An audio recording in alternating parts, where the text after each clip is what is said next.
Shalom, selamat pagi Bapak Ibu dan Saudara yang dikasihi Tuhan. Puji syukur pada Tuhan kita boleh bertemu kembali dalam renungan harian GP Kris Pangkal Pinang. Mari kita berdoa, mengucap syukur kepada Tuhan. Bersyukur kepadamu ya Tuhan, Allah Bapa kami yang bertahta dalam kerajaan surga. Kalau pagi hari ini kembali kami boleh datang kepada Tuhan untuk kami merenungkan sabdamu, belajar akan kebenaran firman-Mu. Mohon Tuhan yang terus membimbing, memimpin kami. Roh Kudus menerangi hati pikiran kami untuk kami mengerti, memahami firman-Mu dan kami dapat melakukannya dalam hidup kami. Tuhan pakai hamba-Mu untuk dapat menyampaikannya. Demi nama Tuhan Yesus kami berdoa. Amin. Bapak Ibu, mari kita sama-sama membuka Alkitab kita membaca dari Mazmur 18 ayat 33 sampai 36. Mazmur 18 ayat 33 sampai 36, demikian firman Tuhan. Allah, dialah yang mengikat pinggangku dengan keperkasaan dan membuat jalanku rata, yang membuat kakiku seperti kaki rusa dan membuat aku berdiri di bukit, yang mengajar tanganku berperang, sehingga lenganku dapat melenturkan busur tembaga. Kau berikan kepadaku perisai keselamatanmu, tangan kananmu menyokong aku, kemurahanmu membuat aku besar. Judul renungan kita hari ini, kemurahan Tuhan atas keberhasilan.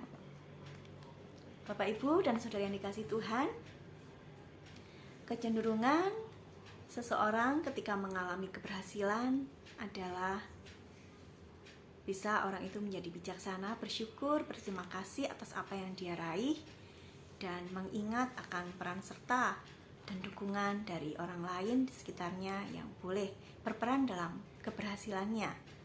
Terlebih juga mengucap syukur kepada Tuhan yang menjadikannya berhasil. Tetapi sebaliknya ada juga yang justru membuat orang tinggi hati ataupun sombong dan lupa diri, bahkan lupa bahwa ada orang-orang yang mendukung dia, yang berperan dalam keberhasilannya. Terlebih Tuhanlah yang sesungguhnya menjadikan dia berhasil. Nah, orang-orang yang lupa diri tersebut atau menyombongkan diri ini seringkali menganggap bahwa karena usaha atau kerja kerasnya, kemampuan dan kepandaiannya, kehebatannya, itulah yang membuatnya berhasil dalam mengerjakan sesuatu ataupun juga dalam merencanakan sesuatu. Dan ketika meraih keberhasilan, mereka membanggakan apa yang sudah dia perjuangkan selama ini. Dalam renungan kita, khususnya dalam bacaan Alkitab hari ini, Tuhan mengajar setiap kita, Bapak Ibu, dan mengajak kita untuk belajar bagaimana kehidupan anak-anak Tuhan yang diberikan keberhasilan karena kemurahan dan berkat yang daripada Tuhan. Salah satunya kita melihat dalam kehidupan Raja Daud. Kita melihat di sini bahwa dia sebagai seorang raja yang besar tidak pernah lupa bahwa kemurahan Tuhanlah yang membuatnya berhasil, yang membuatnya besar. Daud sudah berulang kali mengalami yang namanya pertolongan Tuhan, pertolongan yang luar biasa, baik ketika menghadapi musuh yang mengancam nyawanya, maupun ketika hidup dalam pelarian saat dikejar-kejar orang yang memusuhi dia. Dia menyadari bahwa Tuhan itu melatih dan membentuk hidupnya melalui berbagai peristiwa tersebut. Dikatakan di ayat 33 dan 35, Allah, dialah yang mengikat pinggangku dengan keperkasaan dan membuat jalanku rata, yang mengajar tanganku berperang sehingga lenganku dapat melenturkan busur tembaga. Kita melihat di sini pengakuan seorang raja besar bahwa ia dapat menjadi raja yang besar dan kuat itu karena Allah yang memberikan kemenangan atas musuh-musuhnya. Di sini kita diajar untuk berfokus dan memandang kepada Tuhan atas keberhasilan, atas kemenangan yang diraih oleh Raja Daud. Nah, Bapak Ibu dan Saudara yang dikasihi Tuhan, kita sudah akan mengakhiri tahun 2022 ini. Mari kita melihat kembali sepanjang perjalanan hidup kita di tahun 2022 ini. Dari awal tahun hingga menjelang akhir tahun ini, bagaimana dengan keberhasilan-keberhasilan yang sudah kita raih atas apa yang kita rencanakan, atas apa yang kita kerjakan. Baik itu mungkin studi, ataupun pekerjaan, ataupun hal-hal yang lain yang kita lakukan. Baik Bapak Ibu, mari kita melihat bahwa ada campur tangan Tuhan dalam hidup kita atas semua keberhasilan yang sudah kita raih. Dan mari kita juga mengingat bahwa Tuhan itu sudah berulang kali menolong kita dengan cara-caranya yang ajaib, sehingga ketika mengalami kesulitan, masalah, hambatan, dan rintangan, kita dapat mengatasinya di dalam kemurahan dan kuat kuasa Tuhan.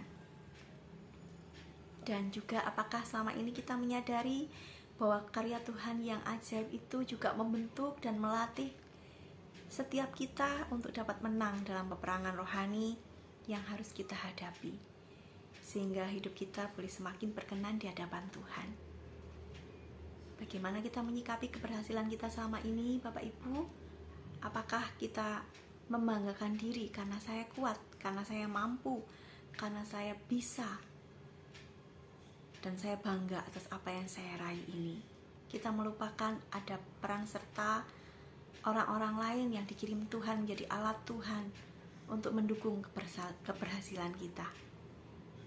Dan apakah kita juga pernah melupakan Tuhan yang berkemurahan, yang memberikan, menganugerahkan setiap keberhasilan itu dalam hidup kita?